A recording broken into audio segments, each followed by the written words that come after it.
You probably heard the term radian in high school. You might even know the conversion of angles to radians. You might know how many degrees 2 pi radians is, or how many radians 30 degrees is. But most people don't know where these values come from.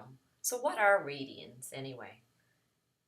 Well, a radian is a way of measuring an angle. We're used to measuring angles with degrees, where a circle consists of 360 degrees. So we just break a circle up into 360 slices, and each slice is a degree.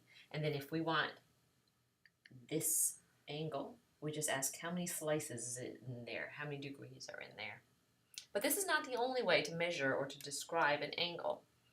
Another way I could do it is to tell you, if I wanted to indicate this angle here, I could talk about how long this arc length is and how long this radius arm is. Okay, this circle that I'm drawing on is called the unit circle. The unit circle is just a circle with a radius of 1 unit, whatever your units might be. For example, maybe it's 1 centimeter, maybe it's 1 inch, so it's just 1 unit. So the radius from here to here is 1 unit. So if we just think about this as being on an xy plane, then the point over here is 1, 0, and this point is 0, up 1. This is -1, 0, and this is 0, -1, because each of these lengths is 1. If I was to wrap a piece of string around this circle, the whole way around, how long would that piece of string have to be? Well, you might remember the term circumference of a circle. That's the distance the whole way around a circle. The circumference of a circle, there's a formula for it. It's 2 times pi, which is approximately 3.14, times whatever the radius of the circle is. So the circumference of a unit circle is, well, it's 2 pi times the radius of the unit circle is just 1. So it's 2 pi. What that means is that the arc length of an angle of 360 degrees, that's the whole way around a circle, the length of that arc is the same as the circumference of the circle, is 2 pi. So that's going to be very important. And again, that would be 2 pi whatever units. If this was 1 centimeter, this radius was 1 centimeter, then I would need a piece of string that was 2 pi centimeters, so a little bit more than 6 centimeters long. That would be the piece of string to go the whole way around the circle. The radian measure of an angle is a ratio of the arc length and the radius of the circle. So radian equals arc length divided by radius.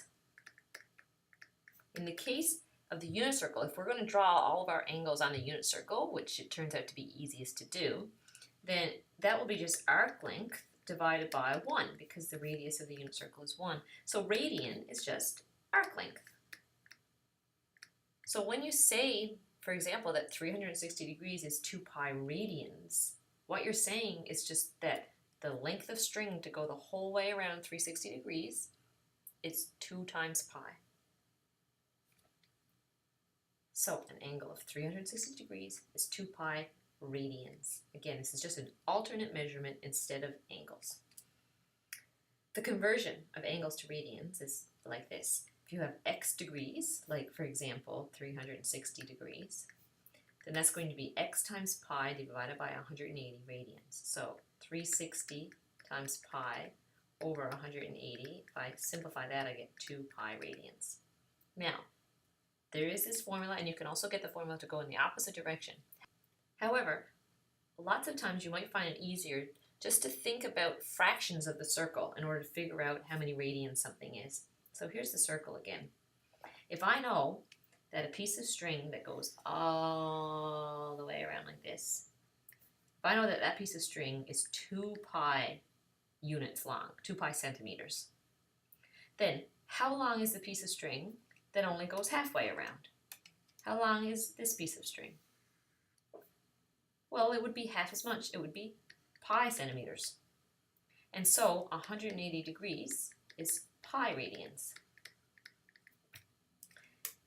How many radians is 90 degrees? Well, that's half of that again, so it's pi over 2 radians. If I wanted 45 degrees, that would be half pi over 2, half of 90 degrees, so that's a quarter, pi over 4. 30 degrees, that's a sixth of the way to 180, so it's pi divided by 6. Usually, you will have these memorized. You'll have pi over 6 and pi over 4 memorized, and then that's the ones I have memorized. And if I want, say, this guy, I just know, okay, that's 30, 2 times 30, 3 times 30, 4, 5 times 30, so it's 5 pi over 6. You will only ever be asked to know multiples of 30 and 45, but keep in mind that in calculus we must always use radians, we'll never be using degrees.